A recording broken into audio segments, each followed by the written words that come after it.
Hi everybody, it's Lisa from SuttonsDaze. Today we're going to be canning green beans, pressure canning green beans. Yes, I already have a pressure canner going. I got a bushel of green beans. Phil and I snapped them all last night while we were enjoying some Netflix.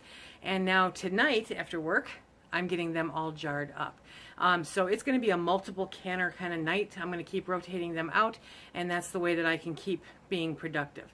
The Presto 23-quart pressure canner holds 19 pints. So a bushel is going to be about 3 of those, give or take. We'll verify that at the end, but if memory serves, it's about 3 of those. I luckily have 2 that size, but I'm probably going to use this one and then my little guy over there, and that one holds, I think, 9 pints. So we'll be fluctuating back and forth.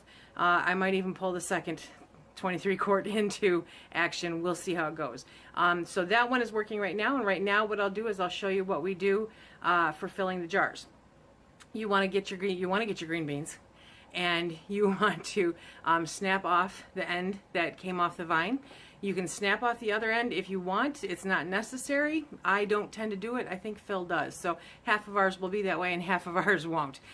We take them down, or I take them down to about that size, about an inch, give or take. You can normally get 2 or 3 snaps out of a bean, depending on what you prefer. So we're going to take these, we've washed them, we've rinsed them, and now we're going to place them into the jars. We're going to pack them as tight as we can.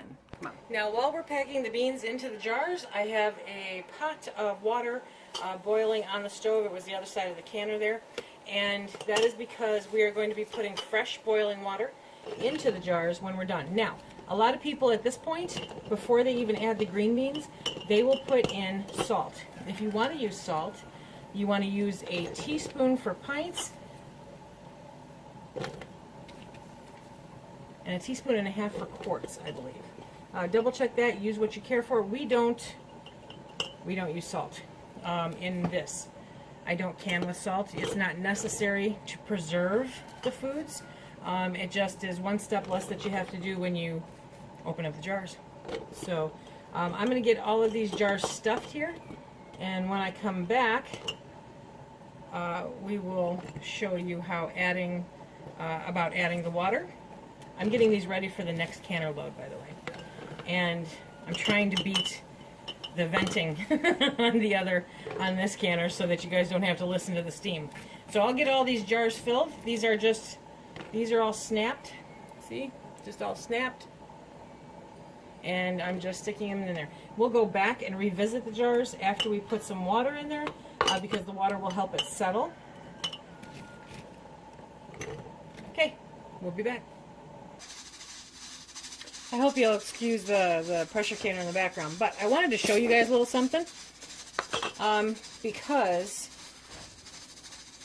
I forgot to mention it, and it's just a good thing to know. Okay, so I always use the funnel. It just makes it easier, guys. I'm such a mess. But, so with that initial fill of the jar, okay, you'll look around the jar and you'll see there's a lot of big pockets where green beans could go.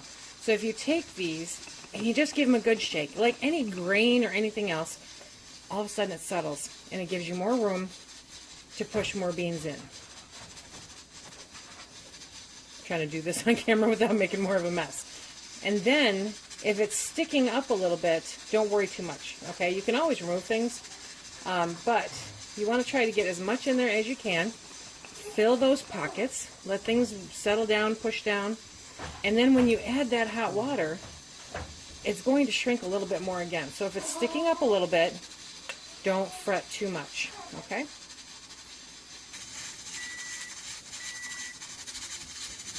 So, see the dog stuck in there. So, the timer just went off, so I have turned off the heat, and I'm going to let that canner depressurize. In the meantime, what I'm going to do right now is I've got 19 jars. I poured hot water into them. I had that pot of hot water going, so I poured the hot water into those, and now I'm going to work at debubbling them, because as soon as I have them debubbled, I'm going to move the canner over and start a new canner. And I was going to do the little one, my little guy, but I want this done. I want this done. So as I go through and debubble these, some of them will find more of those air pockets that I didn't get to before, like this one. This one just emptied out significantly. So I'm going to take a few off of this one that didn't empty out quite as much. Okay, now they're both down. I've actually got room in that one still. So it gives you a little bit of playtime. The hot water, the hot water makes the beans just a tiny bit more pliable, which is nice. You don't want to mash the beans, guys. I'm just taking this and I'm going down along the sides, kind of pushing everything together so that it gets any air pockets out. Air pockets will possibly cause failure to seal in your jars. It can cause siphoning. That's a problem. Not a huge problem. You can have siphoning and still have perfectly good seal, but there's a worry with some foods where if it siphons, that that food gets onto between the rim and the lid, and that's not good. You don't want to risk that. So not having siphoning is the preferred outcome.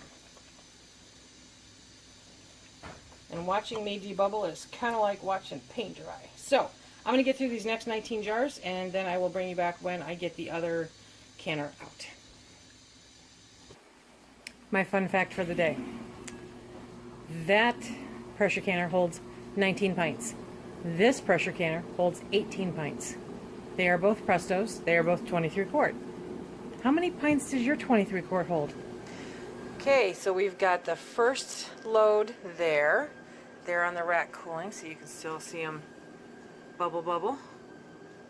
Okay, and then, sorry for spinning you around, we've got that canner that we just moved onto the towel. Thank goodness Phil was here because I couldn't get it up. And then that one just moved onto the hot burner, and we're starting the process with that one. In total, a bushel of beans, not including the smattering that's right there, came up to 56 pints. So canning green beans really is super simple. You want to make sure that you get the jar completely packed as full as you can. Shake them down, push them down. Don't mash them though, because nobody wants mashed green beans, you know. Fill up the jar as best you can. Then top it off with boiling water. Work out the bubbles. Refill or fill up as necessary. Then wipe off the rims, put the lids on, tighten the rings finger tight. You want to can them. Pints are 11 pounds of pressure for 20 minutes, and quarts are for 25 minutes. Okay, we canned green beans. I hope everyone's having a really great day, and we'll talk to you again real soon. Remember, we've got all that fun stuff over there that we're going to be doing. Talk to you soon. Remember, be safe.